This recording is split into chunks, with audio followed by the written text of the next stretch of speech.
Dans cet épisode de Carnet de route, Tianjan va explorer les lieux les plus huppés de Xiamen avec son hôte du coin. Ensemble, ils découvriront comment cette ville à la fois traditionnelle et cosmopolite se réinvente en permanence.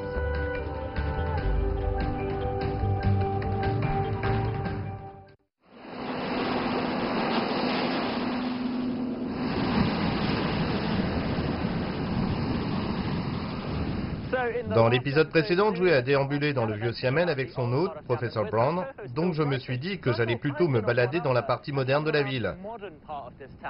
Et c'est accompagné de mon hôte, Laura Fitz, une des personnes les plus en vue de la communauté étrangère, que je vais m'y atteler. Bonjour. Bonjour. Merci de nous avoir rejoints.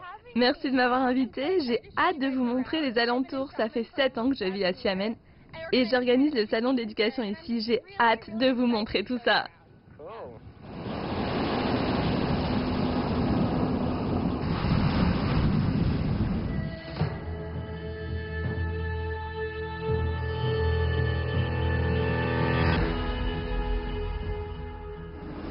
C'est beau, j'adore. Qu'est-ce qu'on va faire aujourd'hui? On va faire du vélo sur la rue Huangdao. Et où va-t-on se procurer les vélos? Rien de plus simple. On va scanner un code avec des téléphones. Tu scannes ici et ça va s'ouvrir. Super. Oui, on peut y aller. Déjà? J'adore ce côté moderne. Vraiment, ça me fait super plaisir. Je te suis. D'accord.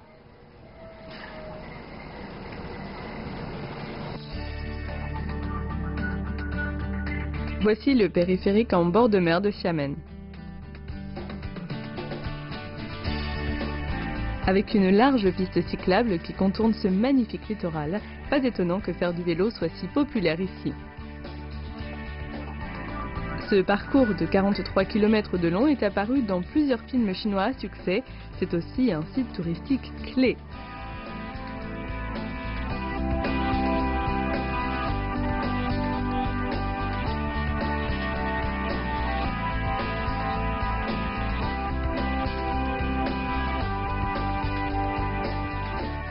À 2 pas du périphérique se trouve Zhangzuan, où se concentrent plein de magasins excentriques qui vendent de tout. Ce qui rappelle à Tianjan le marché de Portobello Road à Londres.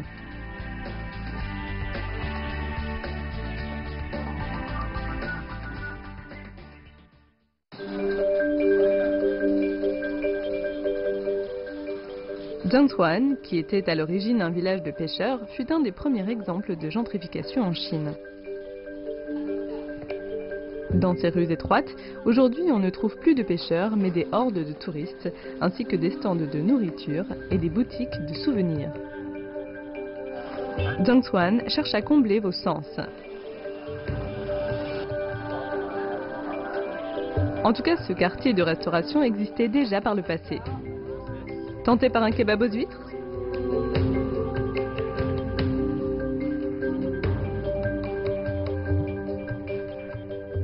C'est très animé ici, ça grouille de monde. Oui, c'est vrai. Et c'est toujours comme ça? Non, c'est devenu très populaire ces 6 dernières années. Et comment c'était avant? C'était un village de pêcheurs, un quartier assez ancien de Xiamen qui n'était pas très développé et qui du coup était moins cher pour y construire des hôtels de charme. C'est pour ça que beaucoup de touristes d'un peu partout en Chine sont venus séjourner ici, car c'est à proximité de la mer, près de l'université. Et à mesure que les touristes sont venus en masse, des magasins ont ouvert. Vous pouvez voir une grande variété de thé au lait et d'amuse-bouche ici. Oui, on voit de la nourriture partout. La nourriture de Xiamen est vraiment excellente. Et que sont devenus tous les gens qui vivaient ici?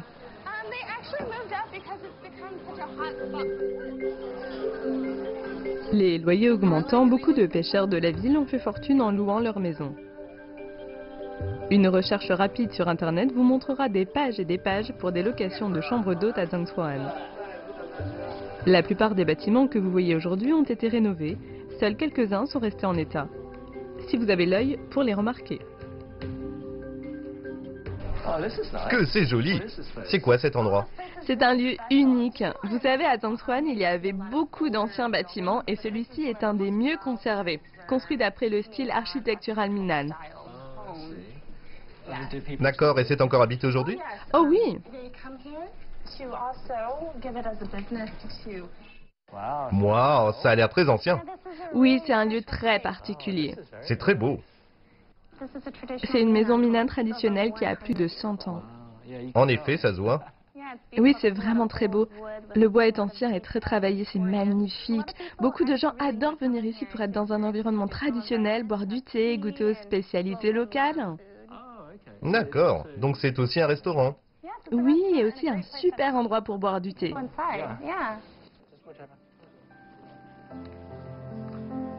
Voici Timen Dazan, la résidence la mieux conservée de Zhongtuan. C'est la maison ancestrale du clan Tsai, qui est arrivé ici au XVIe siècle et qui a donné naissance à des sommités comme un ministre impérial de la Défense. Cette maison est une sorte de centre culturel dédié à l'histoire de cet ancien village de pêcheurs.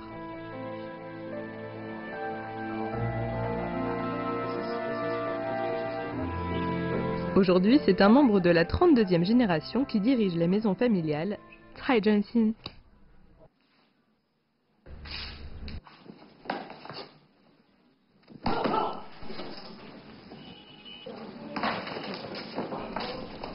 Chef, maître de thé et artiste martial extraordinaire.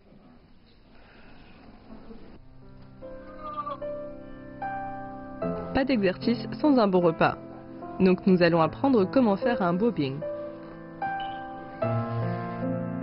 Il s'agit d'un rouleau généreusement garni de 18 ingrédients différents, comme du porc, des crevettes et du rosong.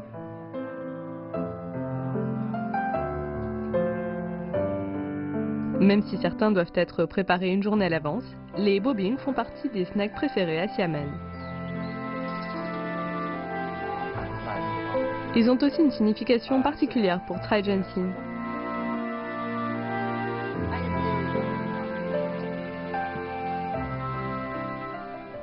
Il y a au moins 400 ans d'histoire dans ce rouleau.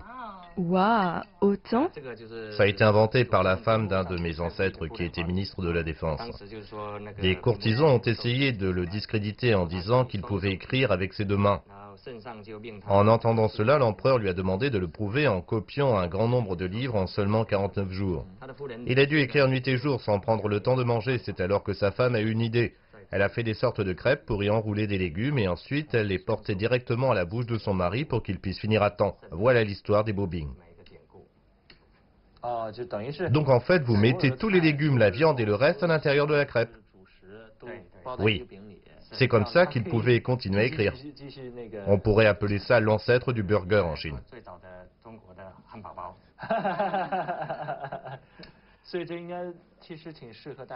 Avec leur farce bien consistante, les bobing sont parfaits quand on veut manger sur le pouce.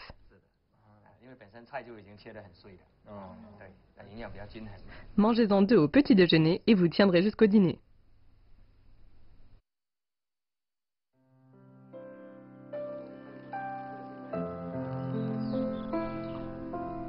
À côté de la cuisine se trouve un temple rempli d'anciennes armes chinoises. Tianren ne pense pas qu'elles seront utilisées de sitôt, mais elle incarne le souhait de Tsai Zhenxin de protéger sa famille et son pays, comme l'ont fait ses ancêtres. C'est également un souhait répandu chez les marins chinois qui devaient affronter les dangers de l'océan au quotidien.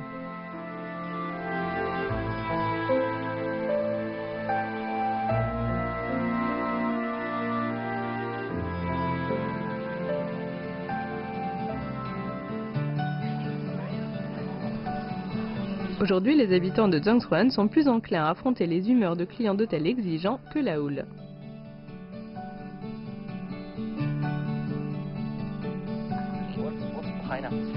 Pour échapper aux hordes de touristes, Laura emmène Tianren dans une pâtisserie assez différente. Ici, vous pouvez créer vos propres desserts. Nous allons faire un fangli su, soit une sorte de biscuits fourrés à l'ananas qui sont particulièrement prisés à Taïwan. Pour qu'on puisse reconnaître les gâteaux de chacun, nous avons chacun une rangée de moules. Maintenant, on va rouler la pâte. Il faut aller vite car ça doit rester le moins possible dans vos mains. Maintenant, aplatissez-la. Super! Je crois que j'ai raté celui-là. Donc je le mets juste à l'intérieur? Non. En réalité, c'est plus compliqué qu'il n'y paraît. D'accord. C'est dur. C'est super marrant. Oui. J'adore. Utilisez la paume de votre main et pressez-le d'un coup. Vous devez utiliser la paume de la main, pas le pouce là. Et voici le moment tant attendu. On utilise des cure-dents pour dessiner des motifs sur les gâteaux, un peu comme le feraient des tatoueurs.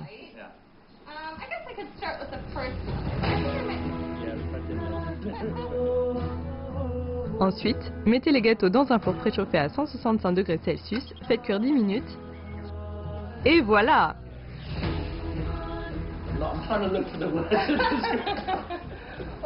Bon, je dois avouer que mon préféré, c'est le tien en fait. Celui avec le bonhomme fâché. Il est vraiment rigolo.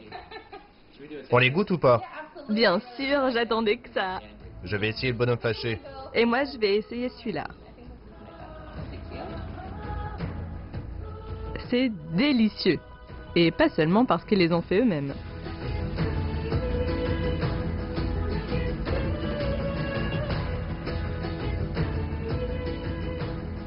Vu que la pluie commence à tomber, nous nous dirigeons vers un des quartiers préférés de Laura.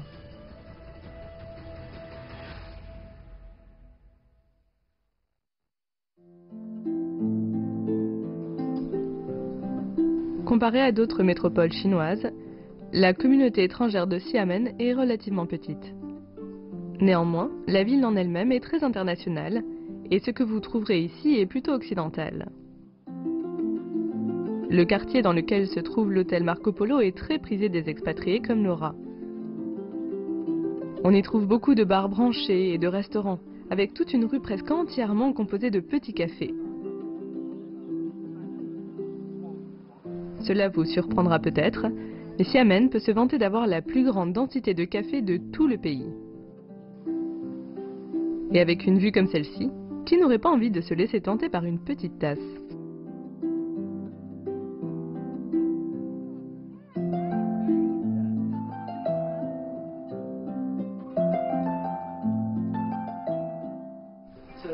Comme Xiamen est un haut lieu du thé, pourquoi y a-t-il autant de cafés dans les rues? C'est une très bonne question. On trouve beaucoup d'étrangers autour de l'hôtel Marco Polo. Ici, vous avez beaucoup de restaurants et d'activités pour les étrangers. Et comme on adore le café, beaucoup d'étrangers viennent ici pour en prendre un. Et pour manger des gâteaux?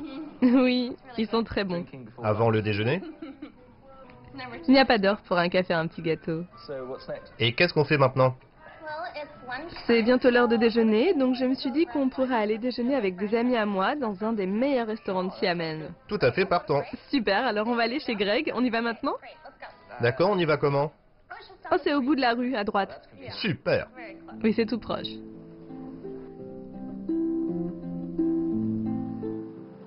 Xiamen est un paradis pour la restauration et l'endroit où nous nous rendons sert de la cuisine française primée.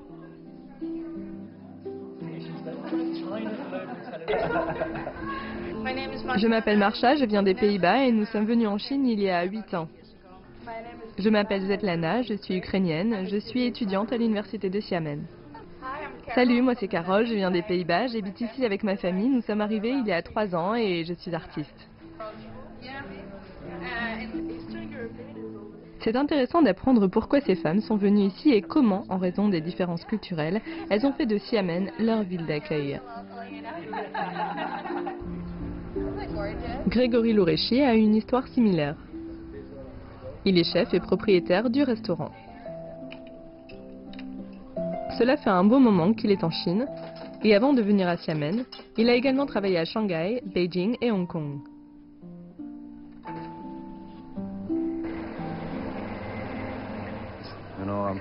Je viens d'Arcachon, près de la région de Bordeaux. Et pour moi, Xiamen ressemble beaucoup à ma ville natale. Donc quand je compare ma ville en France et Xiamen, je trouve que les environnements des deux villes sont assez similaires. Il y a la proximité de la mer, de la forêt, etc.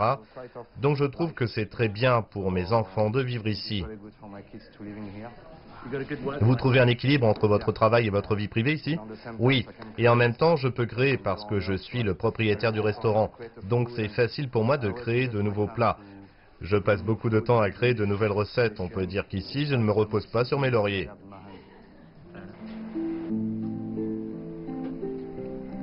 Greg est sur tous les fronts.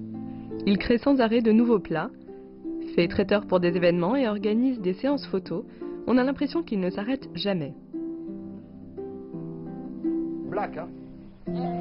Il a remporté 2 années de suite le titre de meilleur restaurant français de l'année et il est maintenant ambassadeur de bonne volonté pour le tourisme à Xiamen. Il est parfaitement intégré ici.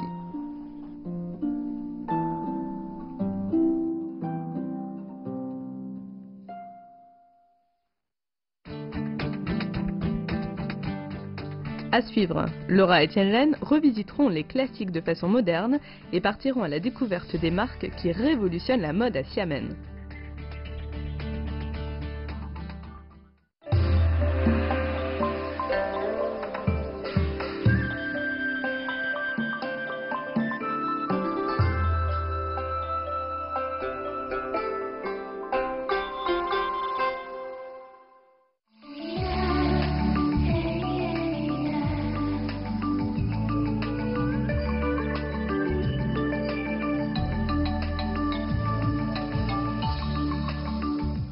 Je vis à Xiamen.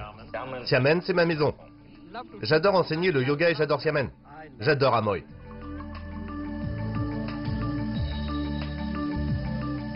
Bienvenue à Xiamen!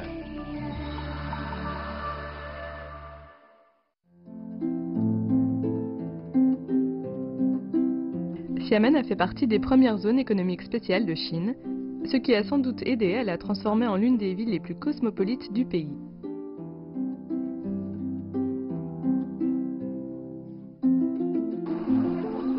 Néanmoins, sous toute cette fibre de verre et cet acier gît un millénaire d'histoire. Laura emmène maintenant Tianlen vers un endroit où les deux mondes se réunissent. Et où l'on essaie de faire revivre des pratiques ancestrales pour aider les gens à faire face à la pression qu'ils rencontrent au quotidien. Cet endroit est en plein cœur d'un grand magasin.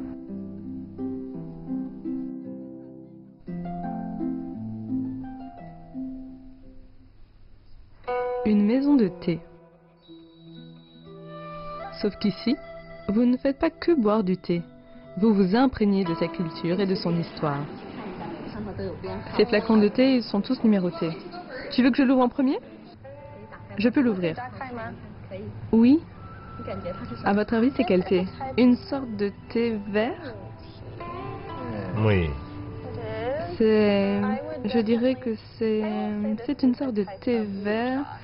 Le numéro 3. D'accord, donc vous reliez le numéro 1 au numéro 3. Eh bien, c'est... Mais attendez, laissez-moi voir l'autre. Non, tu triches. Non. Et je peux le voir ici. Si, si. Oh non.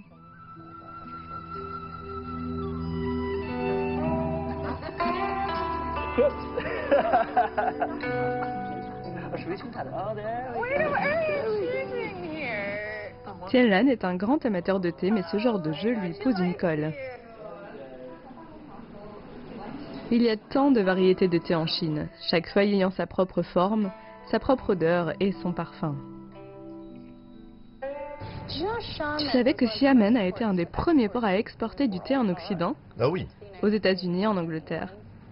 C'est un haut lieu de production de thé, c'est ça? Oui. On trouve beaucoup de variétés du pays ici. Oui, donc c'est très populaire. J'adore boire du thé, mais quand vous vous asseyez en face de quelqu'un et que tout le monde vous toise, je suis un peu... C'est vrai, mais la culture du thé, c'est quelque chose ici. Et c'est un tel plaisir de boire du thé. La province du Fujian est particulièrement réputée pour sa culture du thé et le Yunnan aussi. Donc si vous voulez boire du thé, vous êtes au bon endroit.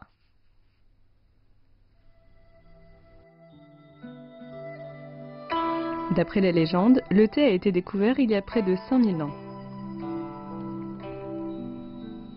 Il était utilisé à l'origine en tant que médicament et il est rapidement devenu la boisson préférée des lettrés.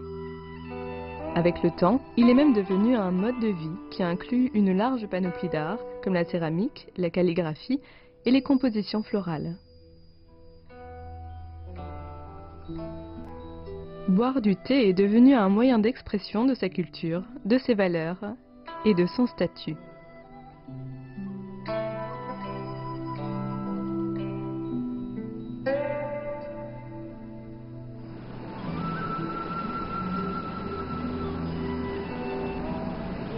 Une cérémonie du thé comprend une multitude d'étapes qui permettent non seulement de vous délecter encore davantage de ce breuvage, mais également de l'ambiance créée par le maître de cérémonie. Tout doit être lentement savouré. Et comme le dit le proverbe, l'homme trop pressé boit son thé avec la fourchette.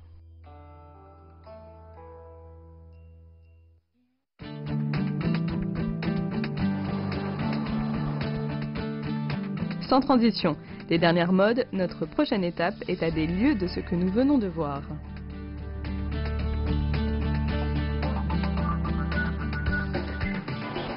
Oh wow, Oui, cet endroit est super bien. c'est classe. Ouais, je suis hyper contente de t'amener ici parce que c'est le dernier endroit à la mode et j'adore ce magasin. Ça s'appelle AKP. Ici, il y a des fringues hyper à la mode. Oui, je vois ça. Tu savais qu'ils ont même participé au défilé de la Fashion Week à Paris? Wow. Je me sens pas à ma place. Mais comment ça? Je trouve que les habits sont hyper originaux. Il y a beaucoup de vêtements décontractés, des choses qu'on peut porter tous les jours. Et c'est très sport comme style. Classe. Oui, il y a des vêtements différents où il y a écrit Amoy dessus, même sur des chapeaux. Alors tu veux essayer quelque chose? Oui, faisons un peu de shopping. Tu vas adorer ça.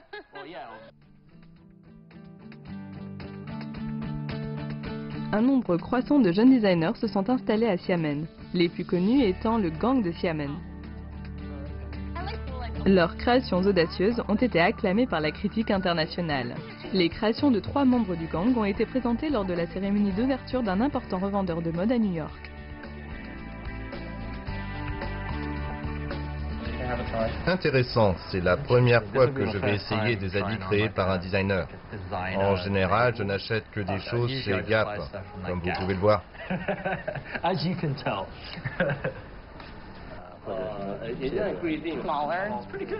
Oh yeah, Amoy!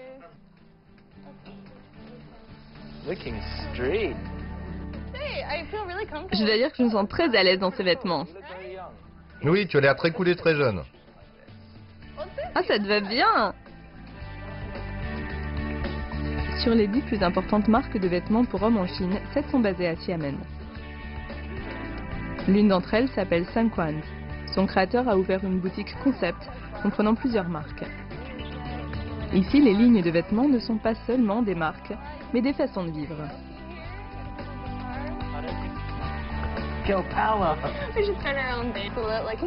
Tu sais chanter? Non, et toi tu sais jouer? Non.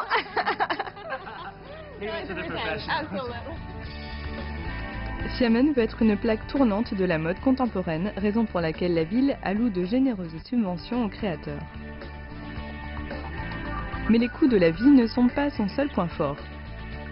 Beaucoup de designers préfèrent cette ville pour le bon équilibre travail-repos qu'elle offre. Le rythme de vie moins rapide leur permet de se concentrer sur leur création.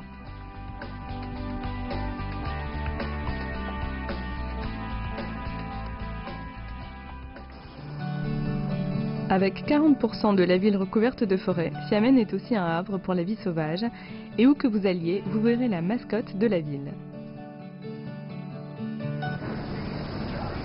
Wow. Regardez ça, ils ont sorti les gros objectifs. Oh mon Dieu. Je suis un peu gêné de me ramener avec ce petit truc-là. Ici, la taille, ça compte. Wow, c'est vraiment le meilleur angle.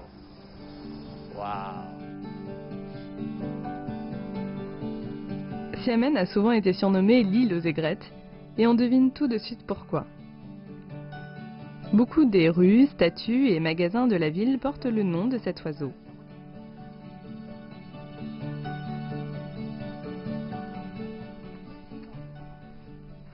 En passant du temps à Xiamen, vous comprendrez vite pourquoi l'aigrette est l'oiseau officiel de la ville.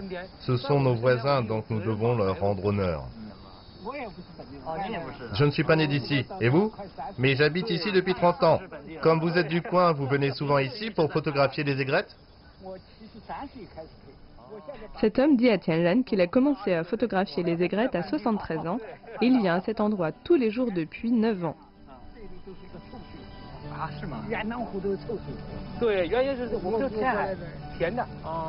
Il a été témoin de la transformation de Xiamen en cité verte. Avant, ici c'était des égouts à ciel ouvert. Aujourd'hui, c'est un lac qui regorge de poissons où viennent se nourrir les aigrettes.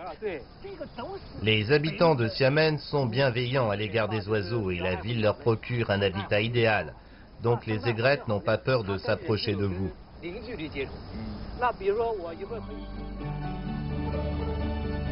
Où que vous alliez à Xiamen, vous êtes toujours entouré de vers et d'eau. Ce n'est donc pas étonnant que l'on donne parfois à Xiamen le nom de ville-jardin sur la mer.